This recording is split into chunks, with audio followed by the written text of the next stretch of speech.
Ça fait mal. Ça fait très mal. Beaucoup de choses font mal, même dans ce match. Déjà, il y a 4-0. Se manger un 4-0 en Ligue des Champions, ça fait très très mal. T'es éliminé. Avec la manière, t'as été impuissant. Tes leaders n'ont pas été là, voire très médiocres, voire catastrophiques. Tu t'es fait tuer. Voilà, tu t'es fait exploser dans ce match-là. Le Real Madrid est éliminé 4-0 contre City. Purée, si on m'avait dit ça avant le match, ça m'aurait fait mal. Après un match aller où il y a eu 1-1, et je pense que si tu ne gagnais pas ce match aller, j'essaye de vraiment refaire l'histoire parce que c'est facile, hein, mais sans gagner le match aller, au vu de ce qu'ils ont fait au retour City, surtout la première mi-temps, mais de barjo, je n'ai pas vu un tel niveau de jeu depuis peut-être l'ère Pep. Et encore, Pep avait des individualités qui étaient plus grandes, à l'époque du Barça de Pep, pardon, mais ils avaient des individualités plus grandes, des joueurs historiques que City n'a pas, et c'était surtout basé sur l'offensive. Là, je trouve qu'ils sont hyper complets, City, et ils ont fait une performance presque parfaite. Tu ne pouvais pas leur prendre la balle. Maintenant, qu'est-ce qu'il fallait faire ? Ah bah on pourrait dire, Rodrigo, tu ne le mets pas, t'essayes de contenir, t'essayes de prendre les miettes. Ce que City devait faire, c'est te laisser aucune miette et t'assommer. C'est très très dur dans le football contre le Real Madrid d'arriver et de les assommer sans leur laisser la moindre miette. Mais ils ont laissé aucune miette et ils t'ont assommé. Et pourtant, il y a 4-0. Il y a 4-0 et Courtois, dites-vous, il fait des arrêts mais qu'aucun goal au monde aujourd'hui n'aurait fait. Je vous le dis clairement. Courtois, il a fait des arrêts pour essayer de tenir le plus longtemps possible, pour laisser en vie le Real le plus longtemps possible. Mais c'était mort. C'était mort. J'ai même, pour vous dire, je voulais mettre le maillot du Real. Je voulais mettre celui-là. Et je l'ai même pas mis tellement j'ai la tête concentrée. C'est pas grave, on le met là. Donc, c'est le drapeau blanc. Les individualités du Real, Modric, Benzema, Vinicius, Rodrigo, ils ont tous été catastrophes. Benzema, des contrôles ratés, enfin bref, il fait un match catastrophe. Rodrigo, il est redevenu sur ce match-là le petit qu'on connaissait il y a quelques années. C'est collectivement que City a explosé le Real. Vous savez, pour être en vie dans un match comme celui-ci d'aujourd'hui, fallait un Benzema de l'année dernière à qui tu donnes une miette et il te la transforme en or. Il te la transforme en but. Comme l'année dernière, centre de Mendy venu de nulle part, le Real était en train d'être étouffé, boum, pied gauche, Benzema, il fait un tir, tu sais pas comment elle rentre. C'est des choses comme ça qu'il aurait fallu, donc des miracles. City, ils ont fait un match en première mi-temps où ils te laissent pas la moindre miette. Je sais même pas comment t'as été chercher une barre. La barre de croc, je sais même pas comment elle a été cherchée. Maintenant, les gens me diront, oui, mais la deuxième... Non, mais les gars, il y a 2-0 pour une équipe. C'est normal, à un moment donné, ils vont être dans la gestion. Ils vont pas se jeter et t'offrir la moindre opportunité. Tu peux pas être à 99% de possession jusqu'à la dernière seconde du match. Ils ont fait le match parfait. Alors maintenant, oui, qu'est-ce que le Real aurait pu faire ? Ça, c'est ce qu'on se demande. Le Real, qu'est-ce qu'ils auraient pu faire ? Le Real, en refaisant l'histoire, tu te dis, tu remets Rudiger parce qu'il est en confiance. Ok, tu crois que c'est Hulk qui va sauver tout. Ça change rien. Tu te dis, ok, alors tu joues avec 3 défenseurs et Camavinga qui peut monter plus, avec Carvajal, tu fais une compo risquée où tu n'as pas d'automatisme. Non, tu peux pas aussi. Donc qu'est-ce que tu fais ? Tu gardes ton équipe titulaire. C'est ce qu'il a fait. Dans un sens, je me dis, au moins, il n'y a pas de regret. Parce que le regret, c'est quand t'as pas fait jouer ton équipe avec le groupe qui est habitué à jouer et qui a ses automatismes. Mais City, ils ont fait le match parfait. Ça veut pas dire qu'ils vont gagner la Ligue des Champions. Attention. Ça veut pas dire qu'ils vont gagner la Ligue des Champions. Parce qu'une finale, là, ils ont élevé le niveau à un niveau incroyable. On pourrait croire que c'est le Real qui a été nul sur ce match-là. Mais ils ont été éteints. C'est différent. Au point où, en fait, il y avait plus du tout... Ils étaient plus focus, ils étaient plus concentrés, il n'y avait pas de lion. Ils n'avaient aucun deuxième ballon. La première pensée qui leur venait, elle était de reculer. Il y avait une cassure entre les ouvertures, le Real aime les gelons, donc tu as forcément Rodrigo, Benzema et Vinicius parfois qui sont très hauts. Et le problème, c'est que tu as peur que ta deuxième ligne, que les Modric, Kroos, Valverde, ils ont peur d'être au second ballon parce qu'ils ont peur que la technique parfaite de City vienne à faire en sorte qu'ils se retrouvent directement face à la ligne défensive. Et ça, c'était un problème. C'est un problème. City était totalement dominateur. Et derrière, ils étaient hyper bien tenus. C'était hyper bien tenu. Tu pouvais pas mettre tes joueurs dans les meilleures dispositions. Personne n'était dans sa meilleure disposition. Aucun joueur du Real n'a pu faire sortir de la confiance, si ce n'est Courtois. Mais Courtois, c'était celui qui était le dernier rempart. Il a tenu. Comme je vous dis, j'ai jamais vu, je ne vois jamais ça. Tenir autant en vie des occasions de but, de Haaland et tout. C'est incroyable comment il les a tenus en vie. Courtois, chapeau. Vraiment chapeau. Parce que là, il y a plus d'eux peut-être, hein. Alors peut-être qu'il y a plus d'eux et après il recule, tu sais pas comment le match se refait. Mais au final, voilà, tu te manges un 4-0, un Bernardo Silva qui était au sommet de son art. Hein. Tu pouvais pas voir un Bernardo Silva rater l'aller et le retour. Donc moi, en fait, je me dis, pour passer ce tour-là, il aurait fallu que tu gagnes l'aller. Et tu aurais géré le retour avec un état d'esprit, déjà en étant gagnant, en gérant plus facilement un début de match. Et en étant chez eux, City, ils ont fait le match parfait. C'est pour ça que dès lors qu'ils ont égalisé contre le Real au Bernabéu, ils ont joué assez calme derrière. Bref, la performance de City, là, elle est hallucinante. Le problème, c'est que, comme je vous dis, Kroos, Modric, quand t'as pas le ballon, c'est pas ce qui est des plus rassurants, c'est pas ce qui est le plus apaisant. Alors tu te dis, il suffit que tu récupères et que tu lances. Mais dans ce match-là, on t'a pas laissé une demi-seconde de maîtrise. Tout a été géré parfaitement. Tout a été dicté parfaitement. Pep Guardiola, sur ce match, il a géré ses joueurs à la perfection. Alors ce City mérite totalement sa Ligue des Champions. Ce serait énorme hein, pour Pep. Pour ce City, comme je vous ai dit, qui est le mieux armé pour gagner la Ligue des Champions de tous les City qui ont existé. Le mieux armé dans sa cohérence. Défensive, milieu, offensive.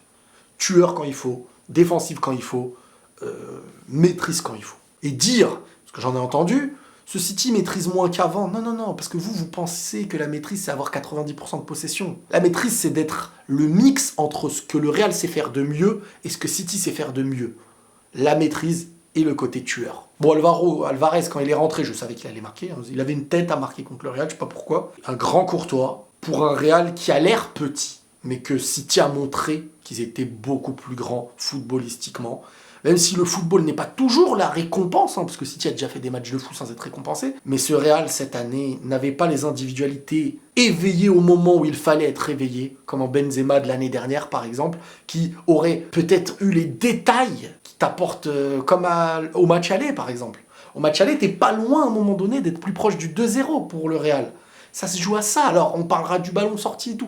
J'en ai parlé la semaine dernière. Cette semaine, c'est un autre match et tu te fais tuer sur ce match-là. Donc voilà, la Ligue des Champions, à la fois, ça se joue sur rien, mais sur un match comme ça, tu peux pas débattre sur le rien, parce que tu t'es fait tuer, tout simplement. Voilà, à un moment donné, vous savez, c'est pas pour rien aussi que le Real, avant, avait toujours besoin d'un Casemiro, actuellement maintenant d'un Tchouaméni.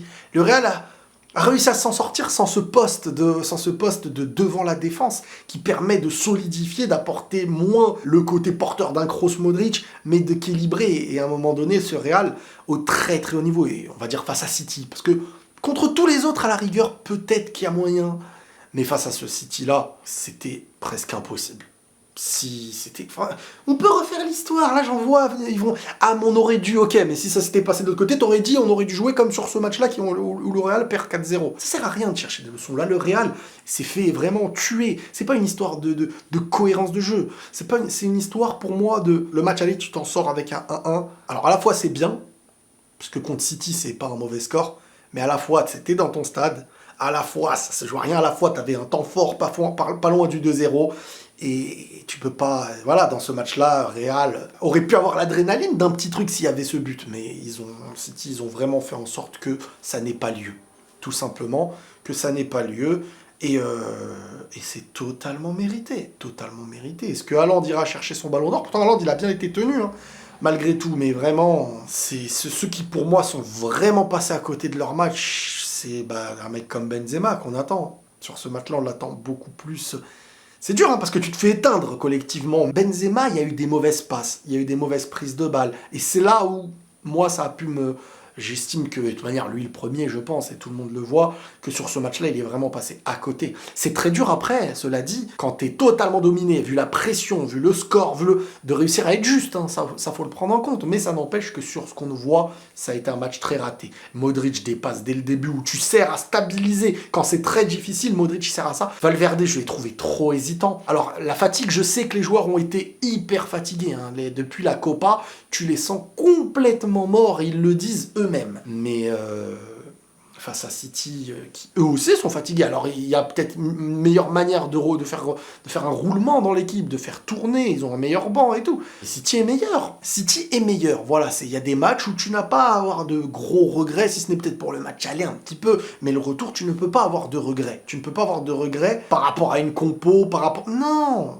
Parce que tu vas me dire quoi? Ok, tu mets pas Rodrigo et tu densifies un peu plus le milieu. Peut-être c'est ce qu'on aurait fait, comme le Real de l'année dernière en finale. Tu te dis voilà, vas-y, moyen de... Tu joues la meilleure équipe de l'année. Mais vraiment, sans discussion possible, l'équipe la plus forte, la plus cohérente, avec un banc, avec tout ce qu'il faut, avec Pep. Tu joues la meilleure équipe. Donc ok, vas-y, tu mets pas Rodrigo. Si t'es en train de te faire tuer au score, t'es en train d'être tué au score ou dominé, ou tu fais quoi? Tu le fais rentrer, machin. C'est là où en vrai je me rends compte quand même de l'importance de recevoir au retour. C'est là où je m'en rends compte. Parce que avant, des fois, le Real nous habitue des fois à être mauvais chez soi et tout. Bon, en Ligue des Champions, c'était chez soi qu'ils étaient meilleurs chez eux. Mais... c'est vrai que là, le retour à City dès les premières minutes, c'est transpiration. Waouh, la domination, le pressing, ils n'arrivaient pas à sortir. Et puis, les uns ne... Tu vois, des fois, au Real, t'en as un qui fait ressortir la confiance des autres. Modric, des fois, au milieu, vas-y, sa manière de garder le ballon, mais là, lui, il rate et tout. T'envoies le message où tout le monde est en train de flipper. C'est comme un capitaine à bord qui est là, il te regarde, il te dit, bon, plouf, il plonge dans l'eau. Tu te dis, oula, on est foutu. Il est foutu. Bon, ça fait mal, hein. Ça fait mal, hein. Surtout qu'il y a une semaine, j'étais avec eux. Il y a une semaine, je voulais que ce Real gagne. C'est le sport. Tu peux pas toujours gagner. Maintenant, bon, bah forcément, il va y avoir des choses, hein. Je pense que Ancelotti, ça va pas être très facile pour le garder. Tout le monde va lui tomber dessus. Tu perds contre City, les gars, c'est la faute de Ancelotti. Vous allez me trouver 1 milliard de tactiques. Là, tout le monde va faire les tacticiens. Si Rodrigo n'était pas là, ils auraient dit qu'il fallait mettre Rodrigo. Si Rudiger avait joué... Parce que si on pense que c'est qu'une histoire de Militao-Rudiger, ce match-là, au lieu d'un collectif qui t'écrase parce qu'il est supérieur dans ce qu'il a produit, si on pense que c'est Militao ou Rudiger le vrai problème de ce match-là, alors que toute l'équipe, alors que c'est ton équipe titulaire, hormis Mendy, à la rigueur quand il est en forme. Mais sinon, c'est ton équipe titulaire. Donc là, t'as ton équipe... et tes joueurs. Si on vient me dire non mais c'est une histoire de Rudiger, il a fait un match aller qui était au top, au Bernabeu dans un City qui n'a pas joué comme ça. Rudiger, c'est dans sa capacité à défendre qu'il a été top. Donc là on va me dire Courtois il aurait fait des parades, que Rudiger il aurait fait des trucs de fou, fallait pas mettre Rodrigo. Alors tout le temps on se bat, tout le monde se bat pour dire qu'il faut Rodrigo et qu'on en a marre de Valverde à droite, etc. Moi je pense que City a été meilleur, City est meilleur actuellement, que le Real est à la fois épuisé, que les individualités ont été éteintes, que les leaders n'ont pas été présents et donc on fait douter encore plus le groupe, que le groupe n'a pas eu une miette pour les faire sortir en adrénaline, et que voilà, ça s'explique qu'on peut faire des analyses d'une heure de « Ah, regardez, il y a un triangle, là-bas c'est un carré ». Ça veut dire que non, ils ont été hyper cohérents dans leur football. Hyper cohérent et avec une grande confiance, et tu ne prenais aucun ballon, tout le monde chez eux n'a pas douté, il n'y avait pas un seul doute chez un seul mec de City. Ils ont sorti leur plus belle performance en Ligue des Champions et là ils sont au sommet. Ce qu'ils ont fait là, s'ils vont au bout et qu'ils la gagnent, ils montreront un City historique dans le football, et tu t'es confronté à une de ces équipes historiques. Ce Real est une équipe qui a fait des choses historiques l'année dernière, mais t'es pas actuellement une équipe historique. T'as des joueurs d'histoire, mais quand je vous dis à chaque fois que ce que le Real fait depuis l'année dernière, par exemple, est incroyable, parce que là, les gens maintenant vont voir Modric, oh, Modric, c'est la fin. Oh, ben oui, mais moi, je vous le dis depuis un moment que le Real est dans un effort qu'on sous-estime. Ce Real est en reconstruction. Oui, ils sont en reconstruction. L'année d'avant, en début de saison, il venait d'y avoir la nouvelle charnière défensive en perdant Ramos-Varane. Reconstruction défensive. L'année qui arrive, là, il va y avoir une reconstruction au milieu sur la fin de Kroos, le départ de Casemiro et la fin d'un Modric. Tout est en reconstruction. Vinicius est un nouveau joueur qui grandit. Benzema est petit à petit sur la fin. Et tout est une reconstruction. Donc prendre la Ligue des Champions l'année dernière était un exploit. Arriver en demi cette année avec un visage quand même cohérent. Bon, tu te confrontes à la meilleure équipe, c'est une finale que tu joues normalement, ça. Tu te confrontes, voilà, l'aller, ils arrivent à faire 1-1 avec toi dans ton stade. Là, tu joues dans leur stade. À la rigueur, peut-être une finale dans un match, dans un stade ou dans un autre pays. Peut-être que tu espères mieux, mais c'est très très complexe. Voilà, il faut voir les choses avec réalisme et non pas avec oh là là.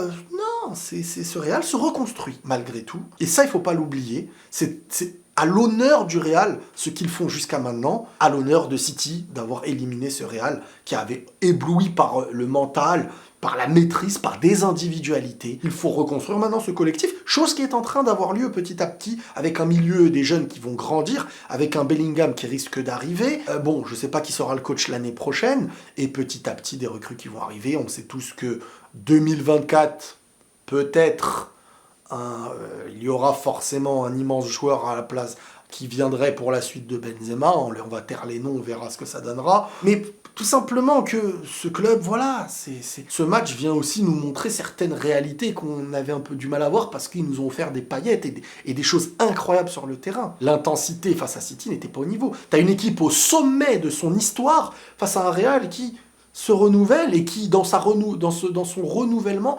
montre qu'ils ont quand même su aller chercher la Ligue des Champions l'année dernière et aller en demi-finale cette année. Mais c'est aussi une équipe en reconstruction. Et si on refuse de l'admettre, regardez tout simplement ce que je vous ai dit juste avant. Une défense, c'était qui il y a 2 ans, là, le milieu qui est sur la fin, qui ne sera pas là dans 2 ans, etc., etc. Mais bon, toujours fidèle à la Madrid, les amis. Et on rentrera beaucoup plus sur les détails de ce match par rapport aux questions que vous me poserez sur Twitter. Ça fait quand même mal, hein. Tu te dis aller chercher une nouvelle Ligue des Champions, mais il y a la réalité footballistique et sportive qui est à prendre en compte.